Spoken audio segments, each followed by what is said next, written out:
You're listening to 50% Facts, the show where we try to answer specific questions on an individual topic, and then at the end we bring in an expert to give you the real answers. I'm Jim McDonald. And I'm Mike Farr. Welcome to our show.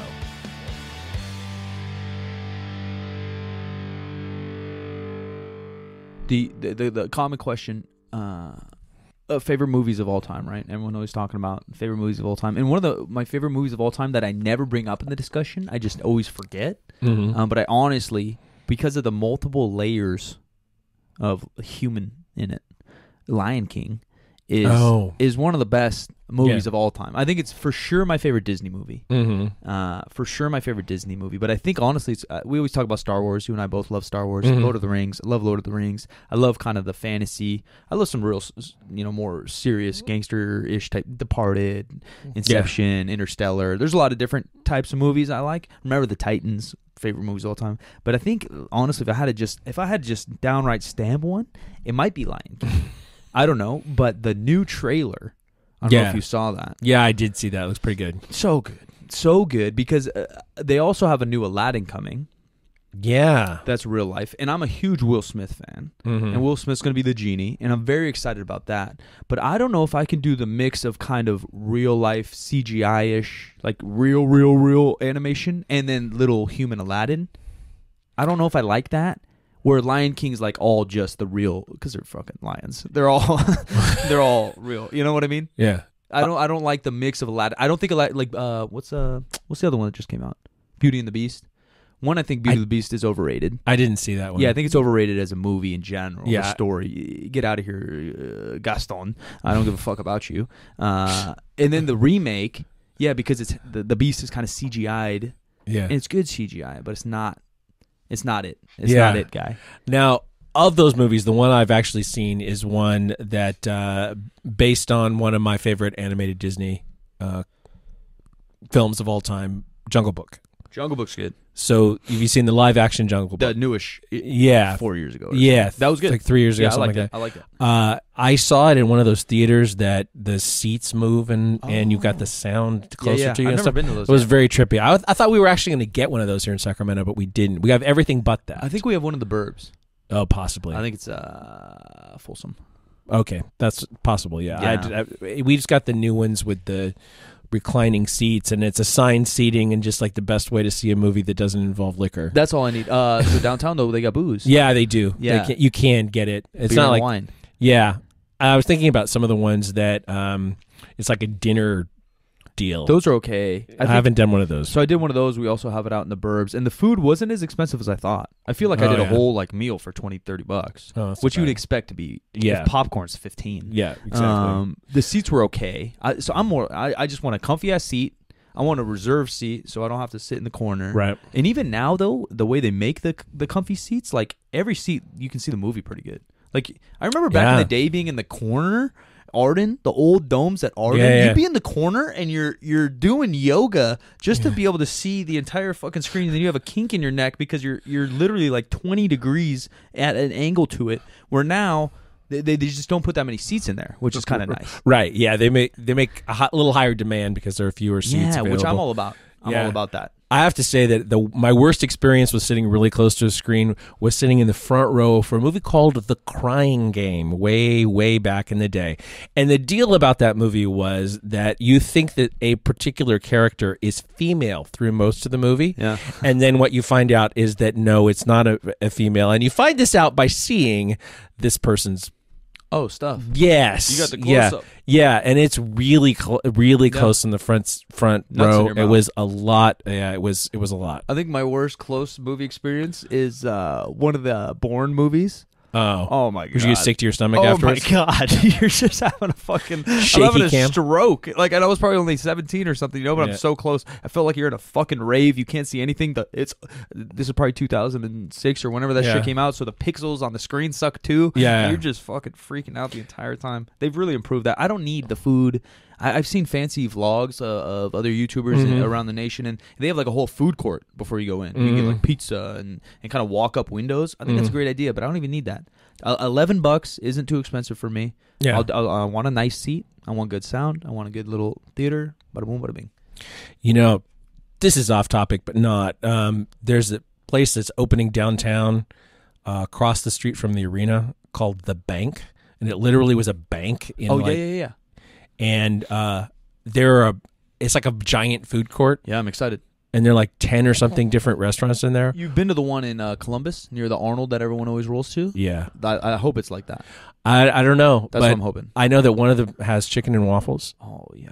And then there's another place that has like amazing liquor, like whiskeys, like a whiskey. I'm stoked. That's way too close to my house. That's gonna be dangerous. It's very, very close to your house. That's gonna be dangerous. Yeah. I love that. The one at the Arnold's really nice. I've been to one in Toronto that's really nice. And then Italy. Yeah, Italy was awesome. Yeah, like an Italy type thing that's not necessarily just Italian, but if they have a little bit of market to take home and a little bit of hot food, that's all. We need some of that. I'm excited. We might be a little bit prejudiced about Italy. We might like it a little bit more because we got recognized there. Yeah, and in Manhattan. And we got $20 espresso. Yes. I should have bought a bag. I'm going to go buy them back. It was a $100 bag of coffee, ladies and gentlemen. Yeah. And I'm not that guy, but sometimes you got to be that guy. But it does make a difference, though. I mean, for good sure. Coffee beans make a difference. We need to do an episode on coffee, or a couple of them. Yeah. My mom took a couple classes. My mom knows olive oil and honey, like expert level, national world judge level. Olive oil is a big deal because UC Davis, which was closer to us here, did a study, or actually I think they do a study every year where they look at olive oils and they test them for purity and that's whether what my mom does. Oh, with Davis. Oh, really? Yeah. Oh, we need to get your mom's in here. So she does that, and then they fly her to L.A., and she does an international one. So she'll trust oils from Spain, Italy, all that, and judge them. That's I amazing. think there's two things. I think there's sensing. I think what you're talking about is sensing, and you give it qualities, oaky, fucking fruity, whatever, and then there's judging, which is just like yours sucks, yours is the best in California, and I think she does both. And they also do an analysis of like what's really in him. Yeah, if it's UC Davis does like a chemical analysis, like whether it's rancid or whether it's really olive oil or whether it's really extra virgin, which I don't even know what that means exactly. Either. Yeah, my mom knows all that, and I think she's done some coffee, and then a little bit of chocolate, but she's not like she's fucking real shit in the other ones. In those ones, she's just a little baby wannabe. I would like to do coffee, though. Like, if I could really know what the hell I'm... Like, I know what I like. Kind of like wine. I'd like to do wine, too, now that I'm getting a little older. Like, I like some wines. Like, we just had a bottle of wine. Me and my guy Connor here, a romantic night of video games and wine. My house, it sucks, because my house is nice, and I put a lot of time in, like, I tried to color coordinate my whole living room. Furniture's nice. It's pretty bare bones right now, but, like, we got the minimums, but they look really nice. But, like, when it comes down to things you just don't know you have. Like, I didn't get married.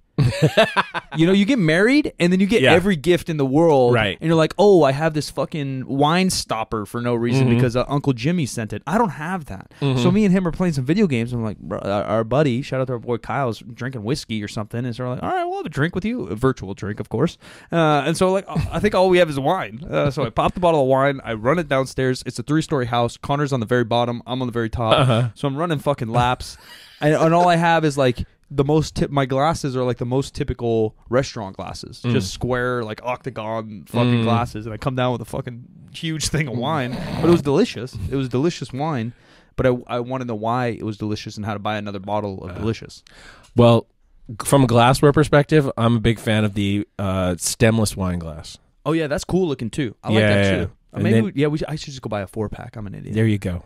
Yeah, I have some cool ones. I bought a Bed Bath & Beyond's a wild place. And I'm not the guy. I went on a rant the other day, too. I hate all you people on the internet that are like, oh, I'm excited for a vacuum for Christmas. Adulting, fuck you. If you're excited for a vacuum that has nothing to do with being an adult, you like houseware. If you like houseware, you do you. But I'm a fucking adult, and I've never been excited about sheets, socks, vacuums, microwaves, none of it. It's all a pain in the ass. But if you're someone who wants to sponsor this show and you sell those things, I now love vacuums. Yeah, hook us up. All of a sudden, I'm a huge Dyson fan. Hook us up. But so I don't get excited about Bed Bath & Beyond, but they do have some cool shit. Coffee, like things I actually like, right? Like coffee makers, maybe a nice little wine glass. A whiskey glass looks cool. I don't even drink whiskey, even though I had a really expensive whiskey the other day. What was it? I should have sent you a picture. You would have known.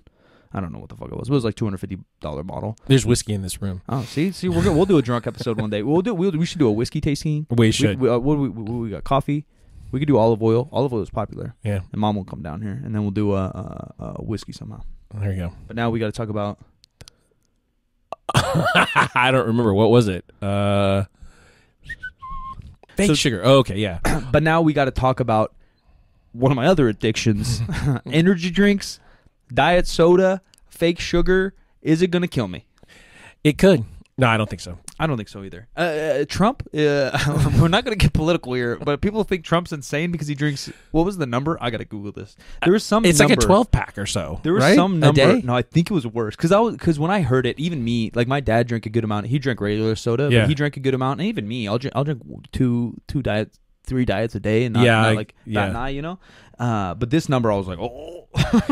I know that I've listened to other podcasts where they talk about cutting out diet soda to see what it does. And to be honest with you, the thing that resonated with me was one guy said, I'm really reluctant to do it because I don't want to cut out my best gas pedal. Yeah. Well, that's what I'm going about everything, man. Like, I'll like be hanging out with friends, and not so much anymore because your friends changed, but I'll be drinking like a Diet Monster or something. Like, oh my God, Mike, that's going to kill you. And then I see on Instagram later, this motherfucker's hammered drunk. Like, you just drank a fucking 8 shots of vodka, and this little energy drink's going to kill me in that fucking literal poison. Like, your body is trying to get rid of alcohol as soon as you put it in your body. Yeah. Like, that's why you feel like death and drunk and all that. Like, that's not going to kill you. You're fucking ripping cigarettes all day, and my diet soda's going to kill me. I exercise every single day for the last 25 years. Yeah. Last 25 years, I've done something active. I get my vegetables in. I sleep 8+ hours a night. And this energy drink's going to kill me. Lord, whoever's up there, Zeus, kill me. Strike me down with a diet soda lightning bolt. My favorite story about artificial sweeteners involves my friend John Romanello, who tells a story about being at a gathering with a bunch of trainers, and guy sees him drinking a diet soda, and it's like, oh man, I don't drink that stuff. It's poison. You know, I'm not going to put that in my body. My body's a temple.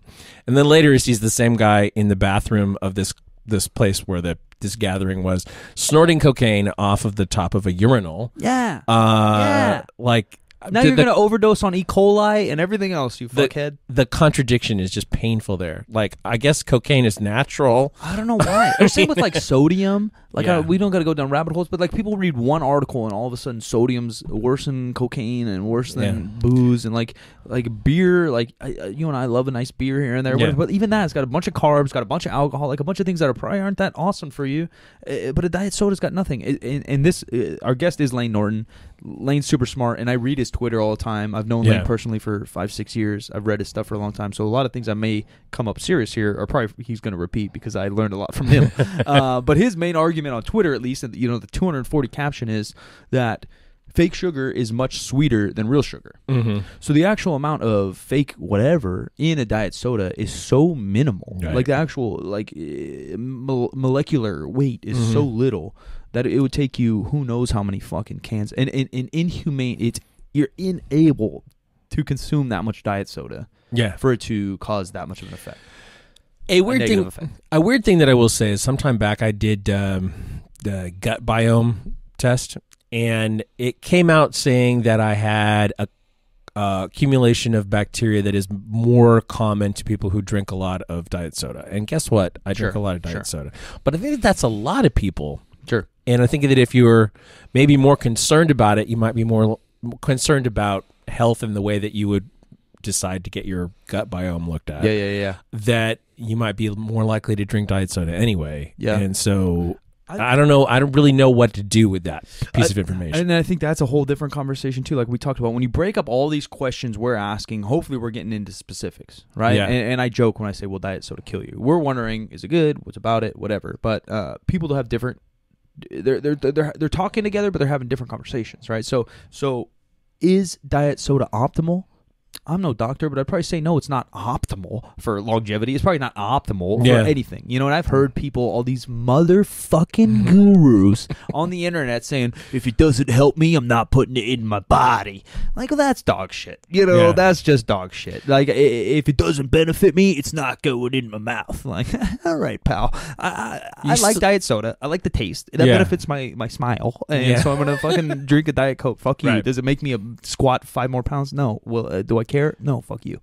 I think that we get caught up too in the difference between things that are good for us and things that are not as bad for us. 100%. And I think that there are certain people that think of food as medicine, like food is going to improve my whatever. I don't know if I buy into that either. That's another conversation. Yep. But diet soda, I fucking love diet soda. I'm like you, yeah.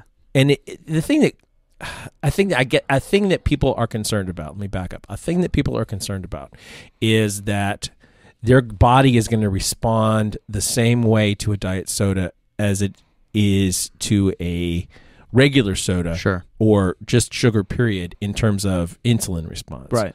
And I don't know that that's true. Yeah. I think that it's not true. I would say even if it is true, I don't even know if it is that if that's a bad thing. If that's a big deal. Because we're having sugar, we have other things in our gut, and you guys can refer back to our glycemic index video or podcast that'll tell you about it. But I don't think it's that big of a deal. And if worst case is I have some weird gut biome shit. Worst case, like again, that's better than cigarettes, better than weight. I mean, like a hangover literally is your body healing from whatever the fuck you did to it the last night. Right. I don't feel that way after a Diet Coke. No. Like I feel fine. No. And I think the negative, it might be person to person. You know, again, talking different conversations. If you're talking about the psychology of kind of staying on a diet, things like that, I have heard, and I maybe even feel it myself. Drinking a diet soda tends to make me crave some carbs.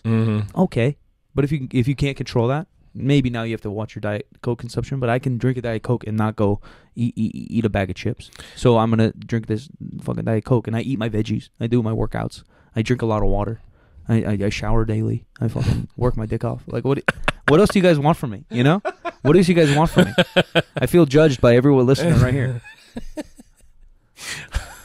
That's honestly, I've had these conversations with so many people. That's why it's like I'm joking, but I've already said these things to like someone eye to eye because like, oh, dude, that diet soda, that diet soda. Even my mom, I'll yell at my mom like this too. She'll diet soda. I'm like, hey, yeah, mom, diet soda's probably not great. I know you smoked like a fucking chimney in the '70s, mom. That probably wasn't a great idea either. And I think probably the biggest problem with it is that it costs money. Yeah, that's for sure. Yeah, and energy drinks are not cheap too. Just that's for sure. But we're Rockstar. Whoever wants to fucking sign up, we'll drink that Monster, one. Yeah, come talk to me. All right, let's talk to Layne. We're talking about the fake sugar, about artificial sweeteners, and how people get so upset about whether or not you should use them. And there's sort of two camps there. One of them I'm not going to ask you to really comment on unless you know a lot, and that's the do fake sugars cause cancer? It's more the effect on dieting of using a fake sugar. Is fake sugar going to kill me, Layne? Is my Diet Coke Zero no sugar going to kill me? So I will comment on both. Okay, feel free. So, it's hard to say that something is completely safe. Because there's so many things we don't know. But it's hard to say that stuff that we consider safe is really safe. You know what I mean? Like there's always things we might not know.